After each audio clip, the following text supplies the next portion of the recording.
আপনি কি চান আপনার সন্তান আত্মবিশ্বাসী হয়ে উঠুক?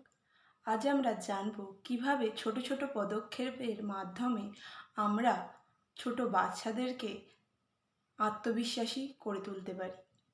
চলুন জেনে নিই কিভাবে আমরা ছোট বাচ্চাদের মধ্যে আত্মবিশ্বাস গড়ে তুলতে পারি। বাচ্চাদেরকে ছোট ছোট কাজ করতে দিন, দায়িত্ব নিতে শেখান। যেমন ধরুন, সে তার স্কুল ব্যাগটা গোছাক, তার পড়ার টেবিলটা গুছিয়ে সুন্দর করে রাখুক। একা একা কাজ করতে দিন। স্কুলের কোনো প্রজেক্ট দিয়েছে সেটাকে নিজে করতে দিন। সেইটা করতে করতে যদি সে ভুল করে তাকে বকাবকি করবেন না, তাকে বরং অন্যভাবে চেষ্টা করার জন্য উৎসাহিত করুন। অর্থাৎ ভুল থেকে তাদেরকে শিখতে শেখান। এছাড়াও আপনারা নিজে বাচ্চার সামনে কখনো অন্যর সঙ্গে তার তুলনা করবেন না। এতে কিন্তু বাচ্চারা অনেকটাই ডিমোটিভেটেড হয়ে পড়ে এবং নিজেদের ওপর আস্থা হারিয়ে ফেলে।